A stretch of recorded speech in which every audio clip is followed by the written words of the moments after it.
Hello दोस्तों, स्वागत है आज की एक नई वीडियो में। दोस्तों आज की इस वीडियो में हम यूपी बोर्ड कक्षा 10 हिंदी गद्य का चौथा चैप्टर यानी कि ईर्ष्या तू न गई मेरे मन से, इसके दोस्तों हम अभ्यास प्रश्न करने वाले हैं। दोस्तों बहुत ज़्यादा इंपॉर्टेंट वीडियो है, बहुत ही कम समय में हम पूरे चैप्टर को फिनिश कर देंगे। तो चलिए वीडियो को शुरू करते हैं। बस वीडियो में अंत तक जुड़े रहें, आपका एक भी डाउट नहीं रह जाएगा, ठीक है ना। प्लस यदि अभी तक आपने ये चैप्टर भी नहीं पढ़ा है तब भी ये वीडियो आप देख लीजिए, आप इसके पूरे अभ्यास प्रश्न कर लेंगे। ये चैप्टर बहुत ही ज़्यादा इजी है। प्लस बोर्ड एग्जाम में आप कोई भी क्वेश्चन आएगा इस चैप्टर से तो आप इसे आसान तरीके से कर पाएंगे, ठीक है ना। तो चलिए शुरू करते हैं। तो यहाँ पर देखो पहला प्रश्न क्या दिया गया है, निम्नलिखित गद्यांशों के नीचे दिए गए प्रश्नों के उत्तर दीजिए, ठीक है ना। यहाँ पर पहला देखो क्या दिया गया है, ईर्ष्या का यही अनोखा वरदान है, ठीक है ना। पहला गद्यांश आपका यहीं से शुरू होता है कि ईर्ष्या जो है दोस्तों, ईर्ष्या का मतलब क्या होता है पहले मैं आपको ये बता देता हूँ, ठीक है ना। ईर्ष्या का मतलब होता है दोस्तों एक दूसरे से जलन। आप लोग देखते ही हैं स्टूडेंट्स में भी ये चीज़ होती है, काफ़ी ज़्यादा स्टूडेंट्स एक दूसरे से जलते हैं, ठीक है ना। लोगों में भी ये चीज़ें होती हैं, काफ़ी ज़्यादा बड़े वयस्क लोग भी एक दूसरे से क्या करते हैं, ईर्ष्या करते हैं कि यार उसके पास उतना पैसा है, उसके पास उतना पैसा है, हमारे पास नहीं है, ठीक है ना। तो काफ़ी ज़्यादा ईर्ष्या का भाव जो है आजकल ज़्यादातर लोगों में पाया जाता है, ठीक है ना। तो क्या कहते हैं भैया कि ईर्ष्या का यही अनोखा वरदान है।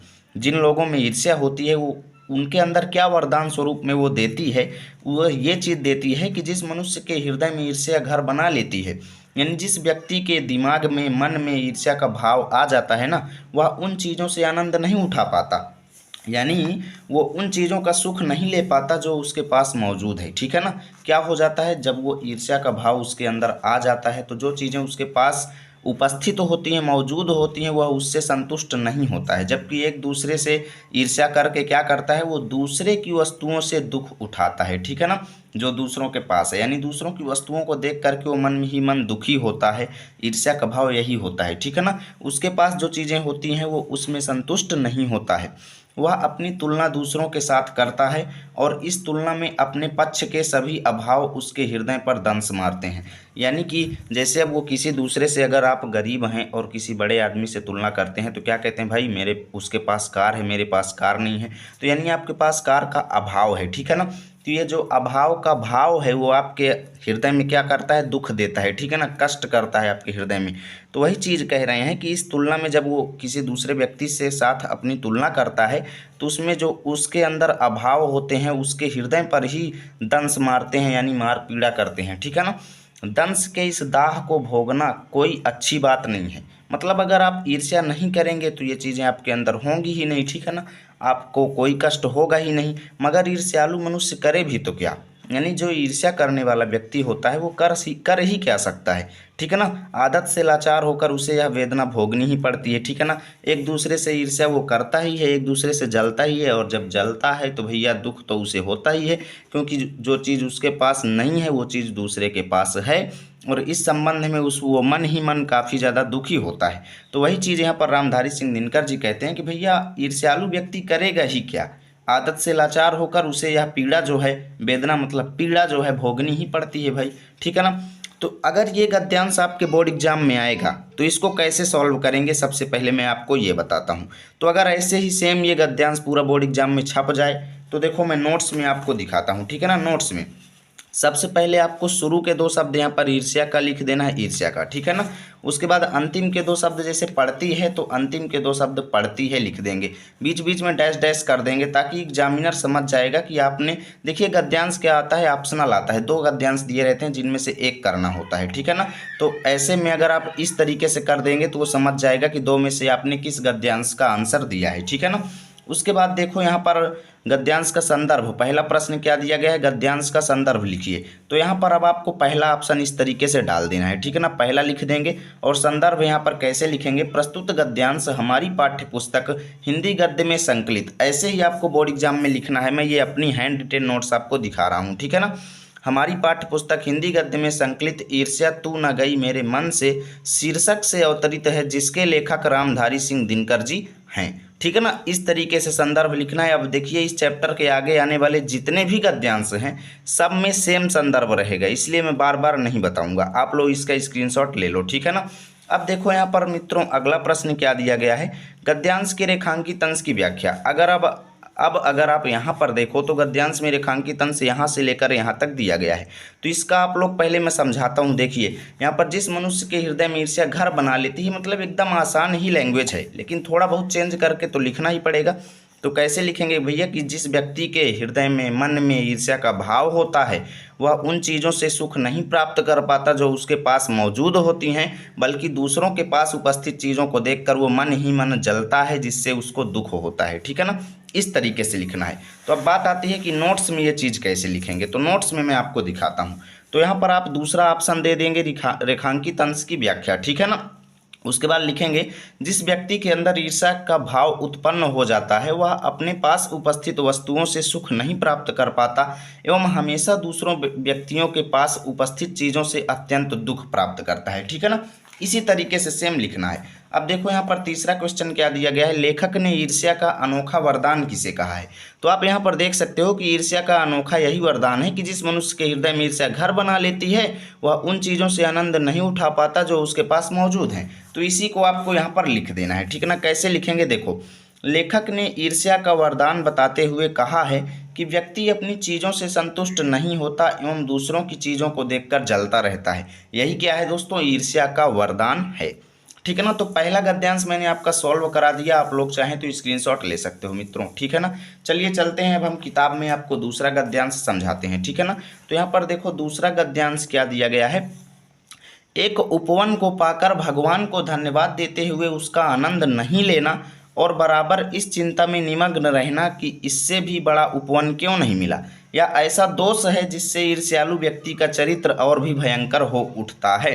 यहाँ पर लेखक ये कहना चाहते हैं कि जैसे मान लो अगर आपको एक बगीचा मिल गया, ठीक है ना, अब बगीचा मिल गया तो क्या होता है, ईर्ष्यालु व्यक्ति जो होते हैं उनको अगर कोई भी चीज़ हाथ लग भी गई ना, तो भगवान को धन्यवाद देते हैं लेकिन उसका सुख प्राप्त नहीं करते। ठीक है ना, जबकि वो उस चिंता में पड़ जाते हैं कि यार इससे बड़ा मिलना चाहिए था। ठीक है ना, यानी कि जितना मिला उतने से वो संतुष्ट बिल्कुल भी नहीं है। वही चीज़ यहाँ पर कह रहे हैं रामधारी सिंह दिनकर कि अगर आपको एक बगीचा मिलेगा तो भगवान को धन्यवाद देते हुए आप उसका आनंद नहीं लेंगे और इस चिंता में लगे रह जाएंगे, निमग्न हो जाएंगे, मतलब इस चिंता में पड़ जाएंगे कि इससे भी बड़ा बगीचा हमें क्यों नहीं मिला। ठीक है ना, और यह ऐसा दोष है आपके अंदर जो इस प्रकार का भाव आता है, यह इस प्रकार का दोष है जिससे ईर्ष्यालु व्यक्ति का चरित्र और भी भयंकर हो उठता है। ईर्ष्यालु मतलब जो ईर्ष्या करने वाला व्यक्ति होता है उसका आचरण जो है और भी ज़्यादा खराब होता चला जाता है, इस तरीके से अगर वो सोचता है तो। ठीक है ना, यानी कि जो चीज़ें उसको मिल गई उतने से वो संतुष्ट नहीं होता अगर, तो ऐसे में होता क्या है कि भैया उसका चरित्र जो है और भी ज़्यादा खराब होता जाता है। ठीक है ना, और अपने अभाव पर दिन रात सोचते सोचते वह सृष्टि की प्रक्रिया को भूलकर विनाश में लग जाता है। यानी जो चीज़ें उसके पास नहीं है, जो अभाव है उसके पास, उसको वो रात दिन सोचता रहता है और फिर क्या होता है, सोचते सोचते वह सृष्टि मतलब प्रकृति के नियम को भूल जाता है। ठीक है ना, कि भाई प्रकृति में हमें किस तरीके से रहना चाहिए, एक दूसरे से किस तरीके से बातचीत करनी चाहिए, वो सब चीज़ें भूल जाता है और विनाश में लग जाता है और अपनी उन्नति के लिए उद्यम करना छोड़कर, यानी अपनी उन्नति के लिए वो परिश्रम नहीं करता, फिर परिश्रम करना छोड़ करके वह दूसरों को हानि पहुंचाने को ही अपना श्रेष्ठ कर्तव्य समझने लगता है।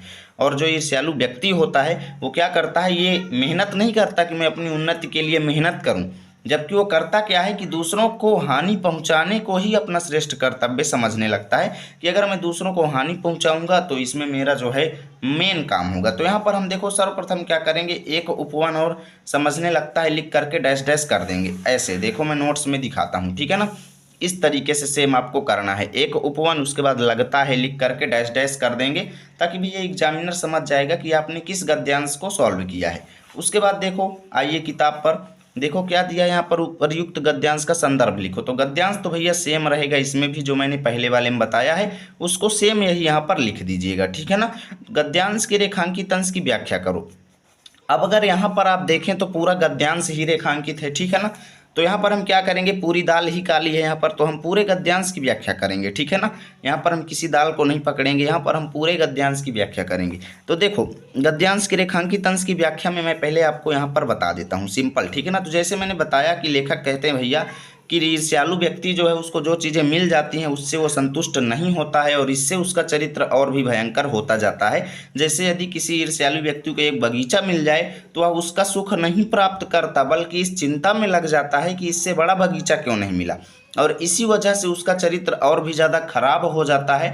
और इसी अभाव को वो दिन रात सोचते सोचते प्रकृति के नियम को भूलकर विनाश में लग जाता है और अपनी उन्नति के लिए परिश्रम करना छोड़कर वह दूसरों को नुकसान पहुंचाने को ही अपना महान कर्तव्य समझने लगता है। ठीक है ना। तो इसकी व्याख्या आप एग्जाम में कैसे लिखेंगे, बात ये मायने रखती है। तो देखो कैसे लिखेंगे मैं आपको बताता हूँ। लेखक कहते हैं कि ईर्ष्यालु व्यक्ति को चाहे जितना फायदा मिल जाए लेकिन फिर भी वो उससे असंतुष्ट होते हैं। ठीक है ना। यदि उन्हें एक बगीचा मिल जाए तो वह उसका आनंद लेने के बजाय, चलिए चलते हैं नेक्स्ट पेज पर, आनंद लेने के बजाय इस चिंता में पड़ जाते हैं कि इससे बड़ा बगीचा क्यों नहीं मिला। ऐसे ईर्ष्यालु व्यक्तियों का चरित्र दिन प्रतिदिन और खराब होता जाता है, जिससे वो प्रकृति के नियम को भूलकर अपनी उन्नति के लिए मेहनत करने के बजाय दूसरों की उन्नति को रोकना अपना सबसे महत्वपूर्ण काम मान लेते हैं। तो मित्रों ऐसे ही आपको भी बोर्ड एग्जाम में लिखना है। ठीक है ना। और चलिए चलते हैं अब हम अगले वाले गद्यांश की ओर। तो मित्रों देखो यहाँ पर अगला क्वेश्चन क्या दिया गया है कि लेखक ने ईर्ष्यालु व्यक्ति के चरित्र के भयंकर होने का क्या कारण बतलाया है। तो कारण जो चीज़ बतलाया है मैंने पहले ही यहाँ पर बता दिया है कि अगर वो जितना उसको मिला उससे संतुष्ट नहीं होता तो ईर्ष्यालु व्यक्ति का चरित्र जो है और भी भयंकर हो उठता है। तो सिंपली इसमें कुछ सोचना नहीं है, सेम टू आपको लिख देना है। लेखक ने कहा कि जितना प्राप्त हो जाए उससे असंतुष्ट होना ईर्ष्यालु व्यक्ति के चरित्र के भयंकर होने का खतरा कारण है। ठीक, कारण है। अब चलिए मित्रों अब हम चलते हैं गद्यांश नंबर गा की ओर। ठीक है ना। और इस गद्यांश को आपको अच्छे तरीके से पढ़ाते हैं। तो यहाँ पर देखो क्या दिया गया है। ईर्ष्या की बड़ी बेटी का नाम निंदा है। निंदा मतलब क्या होता है दोस्तों, एक दूसरे की बुराई करना। जैसे आप लोगों में क्या होता है, जिस दोस्त से लड़ाई हो जाती है तो क्या करता है, एक दूसरे की बुराई करता है एक दूसरे से। ठीक है ना। आप क्या करेंगे, जिससे आपकी लड़ाई है आप दूसरे दोस्त से उसकी बुराई करेंगे, निंदा करेंगे। ठीक है ना। तो यहाँ पर रामधारी सिंह दिनकर जी कहते हैं कि ईर्ष्या जो है उसकी बड़ी बेटी का नाम निंदा है। मतलब ईर्ष्या से भी खतरनाक उसकी बड़ी बेटी यानी निंदा है। ईर्ष्या से भी ज़्यादा खतरनाक बात क्या है, निंदा है। जो व्यक्ति ईर्ष्यालु होता है यानी जो व्यक्ति ईर्ष्या करने वाला होता है वही बुरे किस्म का निंदक भी होता है। यानी जो एक दूसरे से जलते हैं ना, क्या होता है, जब जलते जलते क्या हो जाते हैं, जलने लगते हैं तो कुछ कर तो पाते नहीं तो क्या करते हैं, एक दूसरे से उस व्यक्ति की बुराई करते हैं जो उन्नति कर रहा होता है। ठीक है ना। यानी उन्नति करने वाले व्यक्ति की वो एक दूसरे से बुराई करते हैं, निंदा करते हैं। तो जो व्यक्ति ईर्ष्यालु होते हैं वही बुरे किस्म का निंदक भी होता है। दूसरों की निंदा वह इसलिए करता है कि इस प्रकार दूसरे लोग जो हैं जनता अथवा मित्रों की आंखों से गिर जाएंगे। ठीक है ना। जैसे कोई व्यक्ति अगर उन्नति कर रहा है तो उसकी बुराई करके लोगों के सामने वो लोगों की नज़रों से उसे गिराने का प्रयास करते हैं। जो निंदक व्यक्ति होते हैं उसके दोस्तों के सामने उसकी बुराई करेंगे, निंदा करेंगे। ठीक है ना। लोगों के सामने उसकी बुराई करेंगे, जिससे होगा क्या कि लोग उसको अपनी नज़र से उतार दें। ठीक है ना। और फिर उनके नज़रों में, उनकी आंखों में जो जगह बचेगी, जो स्थान रिक्त होगा, उस पर वह स्वयं को ले जाना चाहता है। यानी उनकी नज़रों में स्वयं को चढ़ाना चाहता है और जो उन्नति करने वाला व्यक्ति है उसको वहाँ से निकालना चाहता है। तो ये यहाँ पर कहना चाहते हैं। तो उपर्युक्त गद्यांश का संदर्भ कैसे लिखेंगे, तो सेम रहेगा जो चीज़ मैंने बता दिया। ठीक है ना। और सबसे पहले हम ईर्ष्या की बड़ी बेटी लिखेंगे और इधर दिया जाऊँगा लिख देंगे। ठीक है ना। जैसे देखो मैं यहाँ पर दिखा रहा हूँ आपको नोट्स में। ठीक है ना। ऐसे लिख देना, ईर्ष्या की बड़ी, उसके बाद डैश डैश करके दिया जाऊंगा लास्ट के। ठीक है ना। फिर डैश डैश कर देंगे। संदर्भ तो पूर्वत रहेगा, जो पिछले में था वही सेम इसमें भी हो जाएगा। ठीक है ना। और यहाँ पर अगला प्रश्न देखो क्या दिया गया है, गद्यांश के रेखांकित अंश की व्याख्या। तो मित्रों यहाँ पर देखो तो रेखांकित अंश कितने हैं, एक ही है। ठीक है ना। तो रेखांकित अंश देखो इसको कैसे लिखेंगे एक बार मैं आपको समझा देता हूँ। यहाँ पर देखो ईर्ष्या की बड़ी बेटी का नाम निंदा है। मतलब कि लेखक रामधारी सिंह दिनकर कहते हैं कि भैया ईर्ष्या से भी बड़ी समस्या, बड़ी खतरनाक समस्या क्या है, निंदा, यानी एक दूसरे की बुराई करना है। जो व्यक्ति ईर्ष्या करता है वही जो है एक दूसरे की बुराई भी करता है, बुरे किस्म का निंदक भी होता है। और दूसरों की बुराई वो इसलिए करता है ताकि वह उस व्यक्ति को नज़र से उतार सके लोगों की। ठीक है ना। लोगों के, मित्रों के नज़र से उसको गिरा सके और वहाँ पर अपना स्थान बना सके। ठीक है ना। इतना आपको लिखना है। तो यहाँ पर देखो रेखांकित अंश की व्याख्या हेडिंग डाल देंगे और लिखेंगे, लेखक के अनुसार ईर्ष्या की बड़ी बेटी अर्थात ईर्ष्या से भी ज़्यादा बुरी आदत एक दूसरे की बुराई करना है। ऐसे आपको लिखना है, ठीक है ना। उसके बाद देखो, ईर्ष्या करने वाला व्यक्ति एक दूसरे की बुराई करता रहता है। ईर्ष्यालु व्यक्ति एक दूसरे के दिल में से लोगों को निकालने के लिए चुगली करता है, जिससे लोग आपस में लड़ाई झगड़े करने लगें, ठीक है ना। कुछ आपको बढ़ा चढ़ा करके भी ऐसे लिखना है ताकि आपका नंबर ना कटे, ठीक है ना। यहाँ पर देखो मित्रों, अगला क्या है क्वेश्चन, ईर्ष्यालु व्यक्ति निंदा प्रिय क्यों होते हैं। यानी जो ईर्ष्या करने वाले व्यक्ति होते हैं वो निंदा क्यों करते हैं, या फिर ईर्ष्यालु और निंदक का क्या संबंध है, ठीक है ना। तो दो में से एक ही करना है, आप कुछ भी कर सकते हो, इसी में मिल जाएगा, ठीक है ना। और ईर्ष्यालु व्यक्ति निंदक प्रिय क्यों होते हैं, क्योंकि वो इसलिए करते हैं ताकि लोगों को नज़रों के से गिरा करके वहाँ पर अपना स्थान बना सकें, इसलिए वो निंदा करते हैं, ठीक है ना। और ईर्ष्यालु और निंदक का क्या संबंध है, तो भैया ईर्ष्यालु और निंदक का गहरा संबंध ऐसा है कि ईर्ष्यालु व्यक्ति जो है एक दूसरे से ईर्ष्या करता है, और जब उस बात को वो नहीं सह पाता तब एक दूसरे से क्या कहता है, कहने लगता है, ठीक है ना। तो यहाँ पर हम इसको कैसे लिखेंगे मैं आपको नोट्स में यहाँ पर दिखाता हूँ, ठीक है ना। देखो इसका सिंपल आंसर कैसे लिखेंगे, ईर्ष्यालु व्यक्ति एक दूसरे को उसके मित्रों अथवा लोगों की नज़रों से उतारने के लिए निंदा करता है, और एक दूसरे की बुराई करके अपने आप को अच्छा साबित करने के लिए वह निंदा करता है, ठीक है ना। तो सिंपल हम लिखेंगे, कारण क्या कि भैया वो अपनी जगह बनाने के लिए, अपने आप को अच्छा साबित करने के लिए वो लोगों के सामने एक दूसरे की बुराई करता है, ठीक है ना। चलो चलते हैं अब हम चौथे गद्यांश की ओर। तो यहाँ पर देखो चौथा गद्यांश क्या है दोस्तों, मगर ऐसा न आज तक हुआ है और न होगा। अब बात आती है कैसा नहीं हुआ और क्यों ना होगा, ठीक है ना। तो पूरा गद्यांश पढ़ो पहले। देखो, दूसरों को गिराने की कोशिश तो अपने को बढ़ाने की कोशिश नहीं कही जा सकती। एक बात और है कि संसार में कोई भी मनुष्य निंदा से नहीं गिरता, ठीक है ना। उसके पतन का कारण सद्गुणों का ह्रास होता है। इसी प्रकार कोई भी मनुष्य दूसरों की निंदा करने से अपनी उन्नति नहीं कर सकता। उन्नति तो उसकी तभी होगी जब वह अपने चरित्र को निर्मल बनाए तथा अपने गुणों का विकास करे, ठीक है ना। कितनी अच्छी बात यहाँ पर रामधारी सिंह दिनकर जी ने कहा है। देखो यहाँ पर आप देखेंगे तो रेखांकित अंश यहाँ पर कितने हैं, एक तो यहाँ से यहाँ तक है, ठीक, दूसरा यहाँ से यहाँ तक है, और तीसरा रेखांकित अंश यहाँ से यहाँ तक है। यानी यहाँ पर हमें व्याख्या जो है 3 चरणों में करनी होगी, प्रथम, द्वितीय और तृतीय, ठीक है ना। इससे पहले देखो संदर्भ तो इसका सेम ही रहेगा, लेकिन एक बार मैं इसे आपको समझा देता हूँ। यहाँ पर कहना क्या चाहते हैं, ठीक है ना। यहाँ पर ये कहना चाहते हैं कि उन्नति करने वाले व्यक्ति की आप निंदा करके खुद को आप आगे नहीं बढ़ा सकते। अगर कोई व्यक्ति उन्नति कर रहा है, आप उसकी एक दूसरे से बुराई करके स्वयं को आगे नहीं बढ़ा सकते। ऐसा ना कभी हुआ है और ना होगा, ठीक है ना। लेखक ये कहते हैं कि दूसरों को आप गिरा करके आगे बढ़ने की कोशिश करेंगे तो कभी नहीं होगा, ना कभी हुआ है और ना होगा, ठीक है ना। संसार में कोई भी व्यक्ति, अगर आप उन्नति करने वाले व्यक्ति की बुराई भी करेंगे तो वो कभी भी नहीं गिरेगा, ना ही वो आपसे कभी हारेगा। क्योंकि अगर वो कभी हारेगा भी ना, तो वो तभी हारेगा जब उसके अंदर के जो अच्छे गुण हैं वो नष्ट हो जाएंगे। यानी कोई भी व्यक्ति गिरता कब है, कोई भी व्यक्ति नष्ट कब होता है, कोई भी व्यक्ति बर्बाद कब होता है, जब उसके अंदर उपस्थित अच्छे गुण नष्ट हो जाएं, ठीक है ना। ये लेखक का कहना है। उसके बाद क्या कहते हैं कि जिस प्रकार कोई व्यक्ति, उन्नति करने वाला व्यक्ति जो है, किसी की बुराई करने से वो नष्ट नहीं हो सकता, इसी प्रकार कोई व्यक्ति जो है दूसरों की निंदा करने से अपनी उन्नति नहीं कर सकता। अगर आप सोचें कि कोई व्यक्ति उन्नति कर रहा है और आप उसकी बुराई करेंगे तो उसमें आपकी उन्नति होगी, तो ये कभी नहीं होगी, बिल्कुल भी नहीं होगी, ठीक है ना। और आपकी उन्नति कब होगी, लेखक ये भी बताते हैं, अगर आप अपनी उन्नति करना चाहते हैं तो ये तब होगी जब आप अपने चरित्र को स्वच्छ बनाएंगे, आप अपने आचरण को सुधारेंगे, प्लस अपने अच्छे गुणों का विकास करेंगे अपने अंदर, तभी आप उन्नति करेंगे, ठीक है ना। ये लेखक बताना चाहते हैं। तो यहाँ पर देखो, सबसे पहले मगर ऐसा न लिख करके विकास करें हम लिख देंगे। सबसे पहले देखो यहाँ पर देख सकते हो, मगर ऐसा लिख करके विकास करें लिख के डैश डैश कर देंगे, ठीक है ना।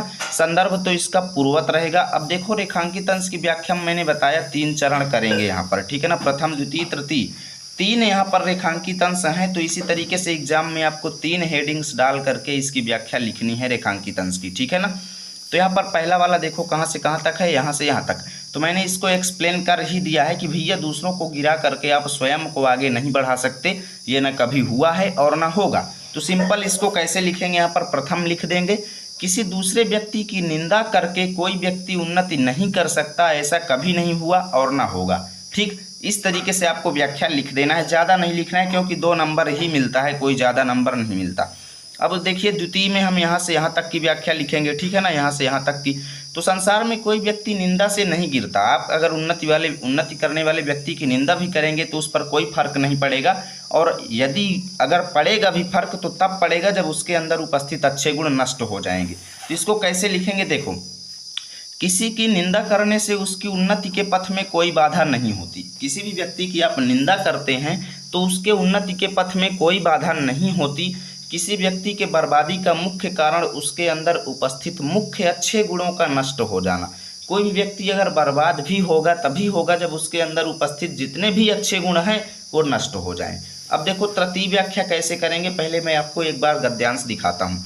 तीसरा देखो यहाँ से यहाँ तक है, ठीक है ना। उन्नति तो उसकी तभी होगी जब वो अपने आचरण को अच्छा बनाए तथा अपने अंदर अच्छे गुण विकसित करे।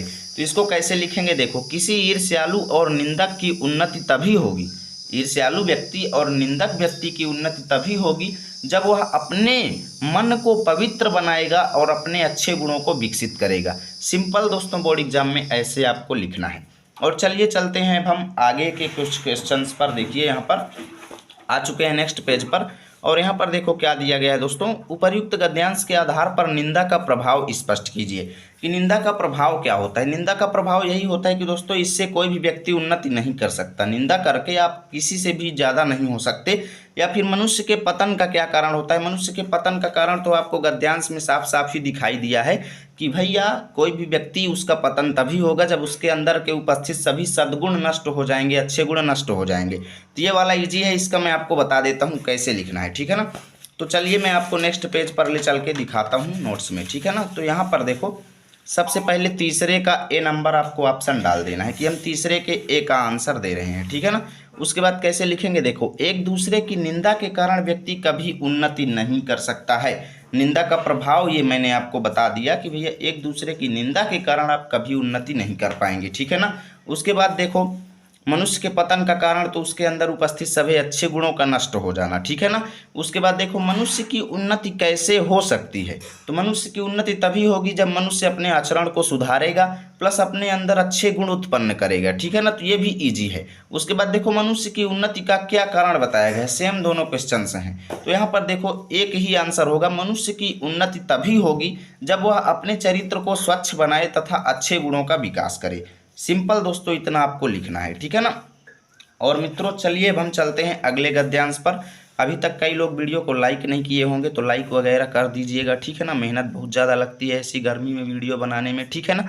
यहाँ पर देखो अगला क्या है, देखो ईर्ष्या का काम जलाना है। मतलब जो ईर्ष्या होती है, एक दूसरे से जलन का जो भाव होता है वो व्यक्ति को नष्ट कर देता है, जला देता है। मगर सबसे पहले वह उसी को जलाता है, यानी जो ईर्ष्या का भाव जो होता है सबसे पहले उसी को जलाएगा जिसके अंदर उसका, जिसके हृदय में उसका जन्म होता है। यानी अगर आप भी एक दूसरे से जलते हैं तो आज से भैया सावधान हो जाइए, क्योंकि जो व्यक्ति एक दूसरे से जलता है वो जल करके राख हो जाता है लेकिन कुछ कर नहीं पाता एक दूसरे का, ठीक है ना। तो सिंपल यहाँ पर बता रहे हैं लेखक कि ईर्ष्या का काम क्या है, जलाना है, एक दूसरे को नष्ट करना है। लेकिन सबसे पहले किसको नष्ट करेगी, उसी को जिसके हृदय में वो उत्पन्न होगी। यानी जो एक दूसरे से जलेगा सबसे पहले वही नष्ट हो जाएगा, ठीक है ना।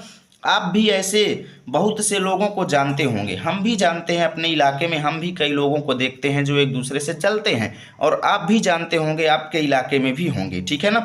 तो वही लेखक कहते हैं कि आप भी बहुत से लोगों को जानते होंगे जो ईर्ष्या और द्वेष की साकार मूर्ति हैं, यानी जो ईर्ष्या और द्वेष से भरे पड़े हैं और जो बराबर इस फिक्र में लगे रहते हैं, दिन भर इसी चिंता में लगे रहते हैं कि कोई सुनने वाला मिल जाए, ठीक है ना, कोई उनकी बातों को सुनने वाला मिल जाए और अपने दिल का गुबार निकालने का मौका मिले, अपने दिल की बातों को उन्हें कहने का मौका मिले। आप भी देखते हैं इलाकों में कई लोग ऐसे होते हैं जो दिन भर इसकी उसकी बुराई करने में भिड़े रहते हैं, कोई सुनने वाला मिल गया तो फिर पता नहीं कितने घंटे तक बुराई करने कोई वो नहीं है, ठीक है ना। तो वही कहते हैं लेखक कि भैया सुनने वाला अगर मिल गया ना तो सुनने वाला मिलते ही उनका ग्रामोफोन बजने लगता है, यानी जो ईर्ष्यालु व्यक्ति होते हैं वो अपने मन की बातें बकने लगते हैं, यही मतलब है। और वो बड़ी ही होशियारी के साथ एक एक कांड को इस ढंग से सुनाते हैं, एक एक बातों को इस तरीके से बताते हैं कि मानो विश्व कल्याण यानी संसार के कल्याण को छोड़कर उनका और कोई काम ना हो, ठीक है ना। यानी इस संसार के बारे में चिंता छोड़कर उनके पास और कोई काम नहीं है। वो इस तरीके से मतलब बातचीत करते हैं, इस तरीके से अपना ग्रामोफोन बजाते हैं। अगर जरा उनके अपने इतिहास को देखिए, लेखक कहते हैं कि अगर जो ईर्ष्यालु व्यक्ति है अपने स्वयं के इतिहास के बारे में अगर सोचे और समझने की कोशिश करे कि जब से उन्होंने इस सुकर्म का आरंभ किया है, कि जब से उसने ईर्ष्या का भाव अपने अंदर लाया है, तब से वे अपने क्षेत्र में आगे बढ़ा है या पीछे हटा है। यानी जो ईर्ष्यालु व्यक्ति है, अगर एक बार अपने आप को देखे और समझने की कोशिश करे कि जब से उसने एक दूसरे की निंदा करना शुरू किया है, तब से उसने उन्नति किया है कि अवनति किया है, तो ये तो निश्चित है कि अवनति ही करेगा, कभी उन्नति नहीं करेगा। ठीक है ना। तो सबसे पहले आपको कैसे करना है, ईर्ष्या का काम लिख के पीछे हटे हैं ऐसे लिख देना है। देखो मैं आपको नोट्स में दिखा रहा हूँ। ठीक है ना। ईर्ष्या का काम लिख के हटे हैं लिख के डैश डैश कर देंगे। ठीक है ना। उसके बाद देखो मित्रों, यहाँ पर संदर्भ क्या रहेगा, सेम टू, देखो यहाँ पर मैं ऊपर दिखाता हूँ। ठीक है ना। संदर्भ तो सेम रहेगा, जो पीछे वाले में था वही यहाँ पर भी रहेगा। गद्यांश के रेखांकित अंश की व्याख्या, तो एक तो यहाँ से यहाँ तक है, इसको हम प्रथम में लिख देंगे, और यहाँ से यहाँ तक है, इसको द्वितीय में लिख देंगे। तो देखो मैंने एक बार आपको एक्सप्लेन कर ही दिया है कैसे लिखेंगे। प्रथम का यहाँ पर देख लो। प्रथम, ईर्ष्या का काम नष्ट करना अर्थात जलाना है। ईर्ष्या सर्वप्रथम उस व्यक्ति को नष्ट कर देती है जिसके अंदर यह उपस्थित होती है। ठीक है ना। अब द्वितीय का आप लोग यहाँ से देख सकते हो, द्वितीय कैसा है देखो। सुनने वाला मिलते ही उनका ग्रामोफोन बजने लगता है, फिर बड़ी होशियारी से एक एक कांड इस ढंग से सुनाते हैं मानो संसार के कल्याण की चिंता उन्हें छोड़कर और उनके पास कोई काम नहीं है। ठीक है ना। और अगर वो अपने स्वयं के इतिहास को देखें और समझें कि जब से उन्होंने ईर्ष्या करना शुरू किया तब से वो उन्नति किए हैं या अवनति किए हैं। ठीक है ना। तो इसको कैसे लिखेंगे देखो। ईर्ष्यालु व्यक्ति हमेशा एक दूसरे की बुराई के लिए श्रोता खोजते रहते हैं। जैसे ही कोई श्रोता मिलता है तो ईर्ष्यालु व्यक्ति बड़ी ही चतुराई से उससे दूसरे व्यक्तियों की निंदा करता है। ठीक है ना। उस समय ऐसा लगता है कि जैसे पूरे संसार के कल्याण की बात के अलावा उसके पास कोई काम नहीं है। लेखक कहते हैं कि ईर्ष्यालु व्यक्ति को स्वयं के बारे में सोचना चाहिए कि जब से उसने ईर्ष्या करना शुरू किया, ठीक है ना, तब से उसने उन्नति किया या अवनति किया। ठीक है ना। इस तरीके से आपको लिख देना है। तो मित्रों, हवा भी बहुत तेज चल रही है, वीडियो को लाइक कर दीजिए। हवा बहुत तेज चल रही है, इसलिए इस गद्यांश के बाद आज की वीडियो को ख़त्म करेंगे। ठीक है ना। फिर अगले दिन हम आपको इस चैप्टर को ख़त्म करा देंगे। तो यहाँ पर देखो अगला क्या है, यहाँ पर रेखांकित अंश की व्याख्या भी हो गई। ईर्ष्या का काम क्या है, वह सबसे पहले किसे जलाती है। तो सिंपल आप लोग लिख देंगे दोस्तों कि ईर्ष्या का काम जलाना है। यह सबसे पहले उसे जलाती है जिसके हृदय में यह उत्पन्न होती है। तो दोस्तों आज की वीडियो को यहीं पर ख़त्म करते हैं, मिलेंगे आपके साथ नई वीडियो में। और हाँ, कमेंट में मैंने पार्ट 2 का लिंक डिस्क्रिप्शन में भी दिया है और कमेंट में भी पिन किया है, आप लोग जा करके भाग 2 जो है देख लीजिएगा। ठीक है ना। और मिलेंगे आपके साथ नई वीडियो में, तब तक के लिए जय हिंद जय भारत।